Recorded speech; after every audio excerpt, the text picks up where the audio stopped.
Hello everyone, today I'll be doing a review of some feminist videos.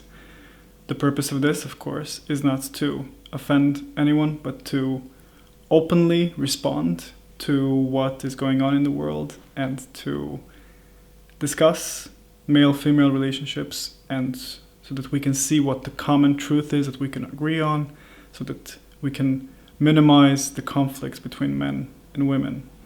And stay tuned. So let's see what happens.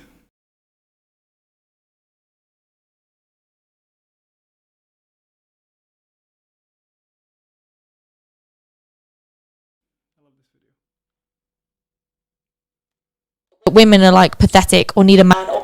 Okay, so 1 second in the video, and we hear, okay, women are not pathetic. We, us men, don't see women as pathetic. You're not pathetic if you want men. Man or XYZ. And it's like, no, baby, back yourself. Yeah, back we yourself. do need men though. We do. We don't need them. We do. No, because they're lesbians. So the argument is we don't need men because we have lesbians, which sends the message that men are disposable in a sense, or is just me. Who do you call to get your car fixed? A man or a woman? Your toilet breaks down. Who do you call? So I fix my own car. I can do. I'm motor mechanics. Your power supply. Who runs it? Who runs the infrastructure of society? Men or women? Oh, at the moment, men, obviously, because of patriarchy. Because of patriarchy. Oh no. Okay, because patriarchy. I think I've heard countless women who refer to themselves as feminists. So I'm not calling them feminists. So they're referring to themselves as feminists, and the argument for every form of dissatisfaction with men and in regards to men is patriarchy. And my question to them and to you, if you're a feminist watching this, is what is patriarchy, how you define it, and how do you measure it, and how does it visibly impact your life apart in your head? So the question is, how is patriarchy affecting you? Because patriarchy is not an excuse. It's just absurd for us men to see this. But, wait, do I need a man? No, I'm obsessed with being a woman in a male-dominated industry. I do all of my own carpentry. Can we go back I do all my own Right, but regardless of that. And you can see that she's all over the place. That it's just constant barrage of emotionalized arguments that do not make logical or rational sense.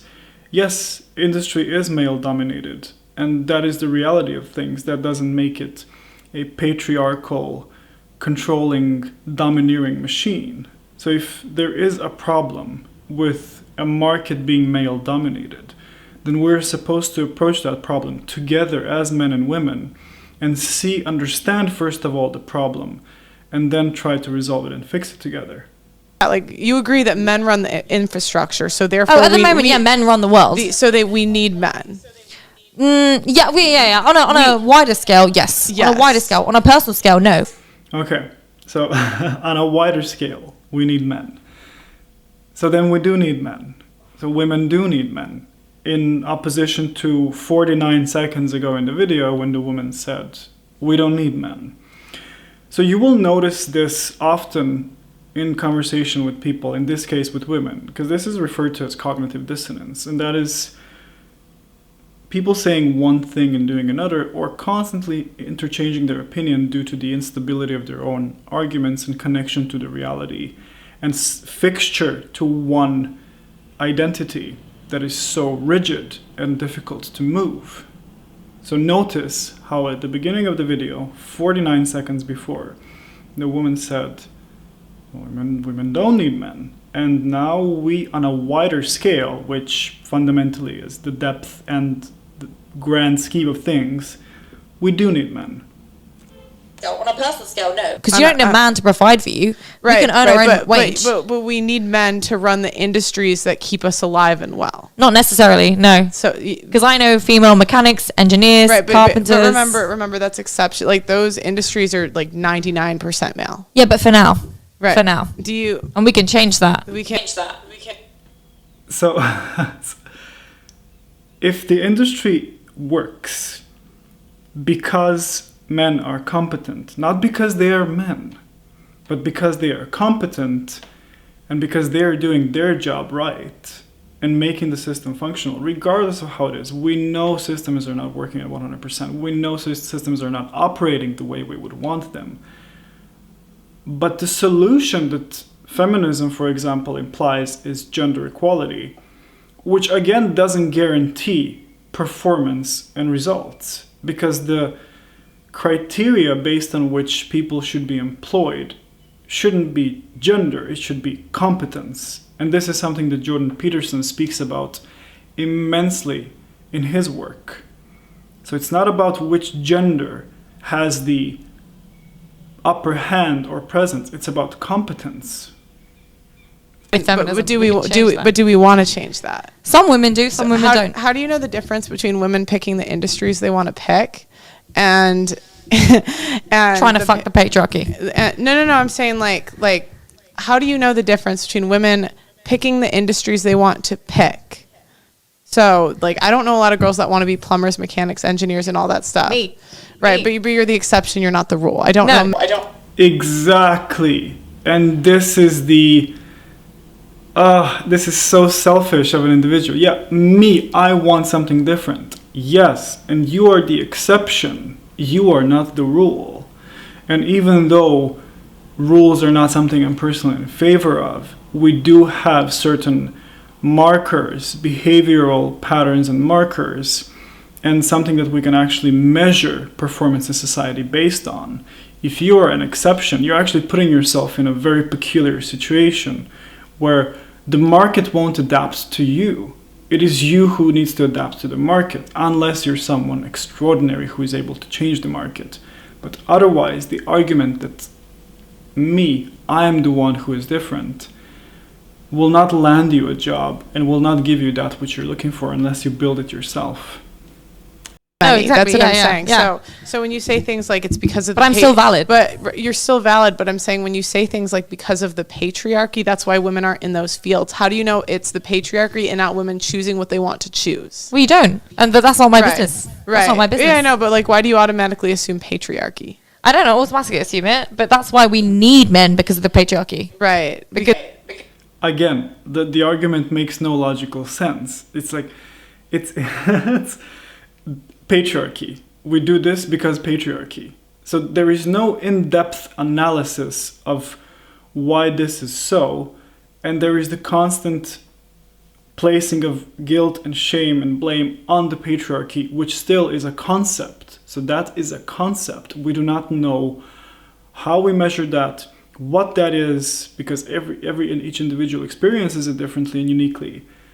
And this is not a sound argument. If I were to sit with this woman, I would say, look, you know what? If you can't speak facts with me, I cannot have this conversation with you, because I want to learn something. I don't want to be indoctrinated. I want to learn something. So where are your markers of this? Tell me your experience instead of just repeating and regurgitating the same thing. They are the ones who, at the moment, control most of the world. That's why we need. But how do you know women don't control most of the world because they don't pick the industries where they're like in control? That's it. It's not black or white. It's that's that gray area intersection. Right. But I'm saying, like, could it possibly just be like, I don't think there's anything stopping women from getting a job today. I don't think we've. Exactly. There is nothing stopping women from getting a job today. Anything. I think it's easier for women than men. Yeah, like, and that's it again. Black or, it depends what industry. It depends what, like, and even this whole, like, the concept of sleeping your way to the top. Women will get Kamala Harris. Oh yeah. But then it's like, oh, she was, and it's like, well, actually, we're not then saying you didn't respect a woman's capability, qualifications, and you know, you actually disrespected her. And we're like, you're only valuable for your sexual, like, well, I think it's because, like, women do that. But some do, right? And some they get, do and like and like women. I don't think Kamala would be in the position that she's in if she didn't do it. Yeah. But then it's like people who have issues, and it relates back to body count. And it's like, I feel very powerful when I sleep with a lot of men. I feel very powerful because I'm like, I feel like I've, like, frauded half of them. I'm like, you think that I'm good? I was like, I'm nothing compared to half these bitches out here. Like, I'm. But I believe that one enormous misconception women have about how men perceive them is that they believe we place higher value on women if they sleep with more men. You need to understand that when women sleep with plenty of men, it hinders their ability to pair bond, which means to form sustainable, meaningful, long-term relationships, especially monogamous relationships. It's not about slut-shaming, it's not about calling women names. It is about scientific biological facts that when women sleep with when women have many sexual partners, their ability to pair bond is severely impaired. Men and women are different, and every attempt to compare the two will always result in conflict and confusion. This woman right here confirms that, because for me this is absolutely not attractive. This is just a personal opinion. Because as a man with traditionalistic tendencies, I like and admire a woman who is pure, so purity of character and heart, and who chooses wisely whom she lets in to her body. That doesn't mean that that is me. So if she lets me, I will say, oh, well, she is worthy. No, it is about who that was in the past and how this woman's present is. Because sleeping with many partners does not make you viable and does not make you more valuable. Then like OnlyFans as well. It's a real dichotomous, like people being like, is it female empowerment to make money off of your body, or is it disrespectful? Is it? And I'm very much a middle ground on the fence, gray area person. I'm okay with everything. people like choosing what they want to choose, but I just think we're not honest with women about the consequences. Yes. So we are not telling women consequences of their actions. Not in terms of shaming, not in terms of guilt tripping and blaming. We're not openly discussing the consequences and the potential consequences of women's actions when they decide to do things such as promoting their bodies online openly, putting them to the open market, having something like OnlyFans account. Because these are severe things that are going to be out there forever. The internet is there to stay. Don't forget that.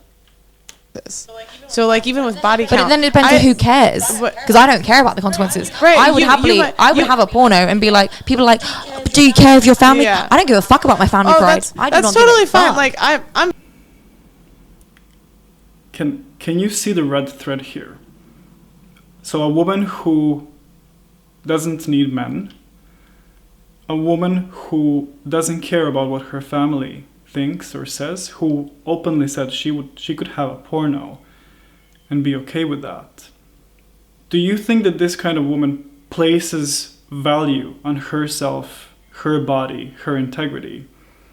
And do you think that this kind of woman, nothing personal, no offense to this woman, is a good prospect for a long-term relationship, marriage, and shared partnership? I'm asking that out there openly. All for empowering women to do what they want to do. Like if you want to go start your OnlyFans career, go ahead. I'm not going to stop you. Go crazy. Like get that back. But what I do think we do is like lie to younger women and tell them there's no consequences for that stuff. And so we'll say like, do sleep with whoever you want, and men won't care. They shouldn't care, but they do care. But it's only, it depends if you think it's a lie. It's really like it's not if I think it's a lie. It's like I have 99% male followers. I listen to men talk every day. They do care, and biologically, there's a reason they care. Yeah. I mean, do they care less than they did 100 years ago? Sure. Yeah. I don't think like most guys want a but virgin. Then we can talk but about, I think most guys don't want their bitch on OnlyFans. Yeah. Like, but then we can talk about, okay, like let's get real. Like women couldn't vote, women couldn't have jobs. Right. Black people were seen as literally inhumane. Right. And so if we took that mindset back to where we were then, black people weren't human. Mm-hmm. And so Kit, you would not be sat here with us because you would not be. You would not. Yeah. Wait, I'm just a little confused. What is that? Like, what is it? I'm just confused. What did that have to do with what we were talking about? Exactly. So this is And this, you will notice this often when wanting to engage in a deeper discussion with someone who is not certain and knowledgeable about what they're saying, because these are ideologies. You are speaking to people who are ideologically brainwashed. So there is no discussing reality here. There is only discussing individual truth, my truth versus your truth. So there is no meeting in between and discussing what is. As a consequence and as a result, and I've spoken to so many people who do this, and most of them happen to be women, sidetracking of the conversation and completely missing the point of getting in depth and understanding where the conflict is and why we don't understand each other, as you witnessed just now. So it's in relation to saying like we're lying. Okay, so then essentially the people who went black people are people, they were liars back then. Okay, I don't, but like, this is what I'm saying. It's lying to women when we're saying like statistically, they're like, for example, when you sleep with more men, you lose your ability to pair bond. So you have a harder time bonding with your husband later on, like the person that you marry. And there's a million studies that'll back this up. Yeah, the more 100%. people you sleep with, the less like you have a higher probability of being divorced. Yeah. Yes. So saying to women, 100%. empower yourself and sleep with whoever you want. My alarm. Okay, continuing. I'm not saying women should be prudes. But not everyone wants to get married, and not everyone wants to be parabonded, and not everyone is scared of divorce. No, and that's fine. It's like her attitude. It's just so annoying to see this kind of attitude, because I speak to women, and I love speaking to mature women who are very firm and grounded and who know what they're speaking about. And this is just... This is not a valid argument, even though what she says makes sense, what the feminist woman says. Like, not everyone wants to get divorced, not everyone wants to pair bond. Sure, what are you going to do then? Like, you're not that spiritually enlightened to have that full-on experience where you're like, oh, I'm one with everything, and this is, I don't need anything or anyone, I'm self-sustainable. Of course. But to have this as an argument and in this arrogant tone is just, I don't see this contributing to the discussion in a deeper sense. But it is very interesting and fascinating to me as a man to observe this kind of female behavior that I find utterly unattractive, even though ironically this woman is beautiful. But it is so unattractive to see something like this. And so, but I think we should give women all of the information. Oh yeah. So I'm saying, like, if you don't want to be married and you want to be like by yourself, if that's what you want to do, go do it. Don't. I think a lot of times girls follow this advice and they're not giving all the information. Exactly. It's and most women that I know receive dating advice from their single friends. And this is something that also happened to me recently, just to get a personal note in. So when women get dating advice from people that are single, just imagine that. So just try to imagine this scenario. Imagine you wanting to become rich, and you take advice on how to get rich from people that are not rich. Makes no sense. It makes absolutely no sense. And exactly as Pearl said, we need to give women all the information. And still, of course, in a higher spiritual sense, whatnot, information is infinite and you can never have enough information on something. But having as much information as possible, according to me, is better than having none. But then we're also just assuming that every man is going to be like, you're worthless. Oh, I'm not assuming every man, but I think that like... Majority. Majority. Would you prefer a girl that slept with 100 people or slept with 10? Personally, for me, 10. Yeah, and like I think if you ask like guys, would you prefer someone more pure or more of a hoe? Most guys are going to say more pure. Yeah, but then you see what for a relationship. Yeah. But then you see who and what people. Then you see who and what people watch on social media or porn or who they engage with, and you're like, oh, you're a hot celebrity or someone with a lot of followers, or you're someone who is very desirable, or someone who is, and that's it. Nothing is black and white. The one thing I'll say about that is I understand about the whole desirable thing, but guys don't really care how much a girl is desired by other men. That seems to be more of a woman thing that they'll use pre-selected by other women. Does that make sense? Yeah. So like, 100%. you know, you said this example. I'll be honest, no matter how many guys are looking and thirsting over Lizzo, I'm not going to be thirsting over her. Do you know what I mean? She's not what I would look for. Whereas like, you get someone like Jonah Hill, if he was just your average guy, no one would want him. But because of who he is and women fawn over him, a lot of women see him as attractive because he's desirable to other women. Does that make sense? Yeah, like 100%. Like that's it. Unfortunately, I'm aware of the reality. I'm not like delusional. But then I'm aware of the science part. So that's it. Psychology has been my life for the past like, oh my God, when I started studying it, oh my God, 12 years ago. And so it's the understanding. And again, this is used to reinforce a personal argument and to hide a deeper insecurity that the person might not be right. Because you will notice people doing this. It is a very, very common tactic, like reinforcing through the evaluation and verification, validation of one's own knowledge through previous experience. Insecurity. Of why its behavior has become that way, and the anthropology and all of that stuff. So I come from more of a scientific fact, but then I'm like, I obviously know my bias. I obviously know X, Y, Z. But yeah, like I'm not delusional in that Lizzo being a big woman is not attractive. But then you know, like it's so would you agree that we should give like the advice if for a girl that wants to be married would be to like sleep with as little men as possible if you want to get married to the highest value guy you can? Absolutely.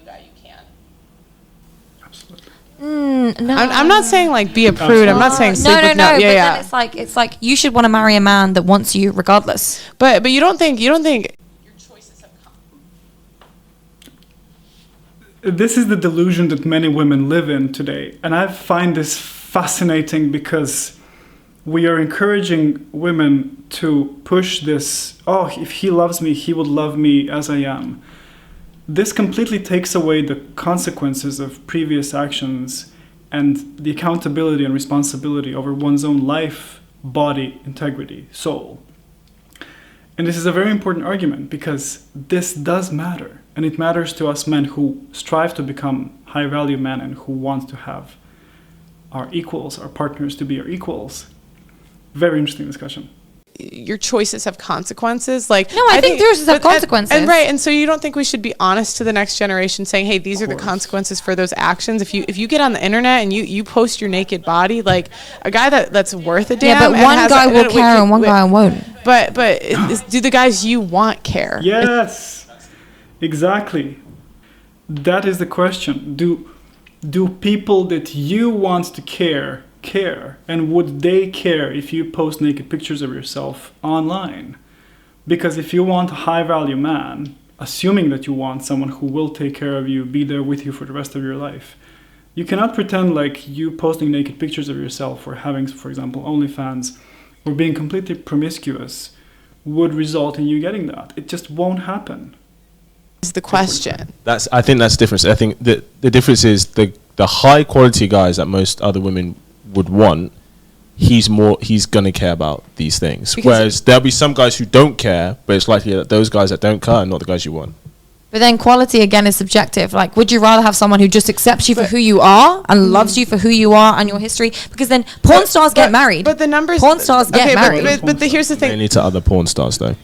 But here's statistically actually not correct because I get studied porn. Here's the thing: the numbers don't lie, and actions have consequences. She studies everything. Right? And so we could say, it's subjective. Like, what is quality? But like, it's supply and demand. Yeah. Like, what guys? But then why do we need to all fit into the majority? Why do we like? I'm very happy being an anomaly. I'm very happy being like like and I say go if you want to be an anomaly, go do it if that's what makes you happy. I'm never gonna tell someone how to live their life, but what I'm saying is like, why do we lie to younger women instead of giving them all the information?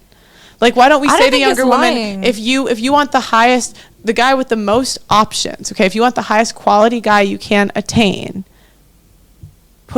starting an OnlyFans is not the best way to get there. But then it's like I don't understand. Like, to me, like, this is common sense, and I feel like we should agree on this. And it's almost like exactly. So common sense, in the very term common sense, it is indicated that there are things that we should agree on to be true, and also respect individual truths and individual realities. But since we do occupy this same reality, there have to be things that we can agree on. We don't have to agree on them even. We have to validate them and consider them as part of reality too. We cannot just push them aside and ignore them. Like you like are looking for that exception No. because you don't want to like No. you don't want to Because what we're doing then is putting what he wants and he desires and he values above ourselves. well because it's not always about you, and that's Well, what it I'm saying. Like technically is. Yes, it's not always about you, because you don't enter a relationship to make that relationship about you. It's about both of you. Because if we are in a relationship, my highest benefit and well-being equals your highest benefit and well-being, and your highest benefit and well-being equals mine. It's reciprocal and mutual. And if you enter a relationship with yourself in mind and only yourself in mind, that won't work. That will fall apart within months, days, weeks even. he gets to choose who he wants to marry, and if Yeah, you but want to we get to choose who we want to marry. no, women marry who they can. No, I don't believe That's that. true. Like women, they have to Okay. propose, so Interesting. we don't choose. We don't have to. No, not at all. I, That's quite antiquated. but do you not think, would you agree that women decide who have sex? Yeah. Yeah? So do you not think that it is men who decide who gets married? No, because a woman can say no, or a woman can ask, and a woman has the ability to be like, "Look, if you're not going to That's commit not to the- me, that's I'm not the going to walk question. away." No, I know, but That's men not can the also say no to sex, right? But we understand that culturally, when it comes to having sex, it is women who decide get access. Yeah, but women usually don't say no to marriage either. The majority of women who are proposed to accept. I don't. Yeah, I don't know. Statistically, also, again, it's. Because what I mean is, like, you know that when you date, or from the first date of a guy, you know that he would have sex with you straight away. Oh, yeah. So 9 times out of 10, a guy is ready to have sex before the woman. That's why she has the power to who has sex, right? But also 9 times out of 10, it is the woman who is ready for the commitment. So he decides who he commits to. And I think that's what Pearl's saying that when it comes to marriage, I think here's the thing, like, before any woman has sex with a guy, he has to qualify himself to her before she accepts that intimacy, right? So the same is true that women have to qualify themselves to men if they want relationship and commitment. But then, so this then falls back to the patriarchy. Exactly. He put it so nicely and rationally. And you can go back and see that again. He put it very, very nicely and rationally. And of course, let's see what "but" is, because I would love to hear this. Why is it the women are the ones who are like, I have to look good, I have to be hairless? But why do I have to be the on-" men have to say, oh, I have to have a good job? I have to, like, a girl could be unemployed, a dude Yeah. will still date her. But, like, men have to qualify themselves to women, too. It's like, Exactly, we like don't care. you're trying to, like, take away the things that men care about. Yeah. And the things that women and men care about just are. Yeah, well, that's why I'm so frustrating in that I'm very grey area. So that's it. I've Yeah. had men that are broke, men that are. And again, she makes, so instead of discussing, she says, I'm like this. And this, like, you can't have conversation with people who do this. Like, if you want to have a conversation with someone, then we have the conversation about that. So it's not about me, it's not about you, it's about this thing. Can we discuss this thing? So Pearl made a fantastic point that us men and women have different values and we value different things in each other. I, as a man, don't essentially care about whether my woman is employed or not. I care about her being a good woman, kind-hearted, smart, loyal, whatnot. And women want and seek different things in men. And again, making the response to that personal, and I don't see it that way, doesn't get the discussion anywhere. Doesn't matter. We move on. I'm going to say objectively not very good looking. Men that are short, men that actually bring little to the table other than being nice. Right. Yeah. And So, but would you 12, prefer a 32. man? And that's why you're not with any of those men. That's the thing. If you settle, and if you choose lower than what your value and worth is, then that is only going to be in the passing. That is no meaningful relationship. And you can see that in the way she speaks about them. Do you want that for yourself? Do you really want to be with someone with whom you speak about, oh, well, that was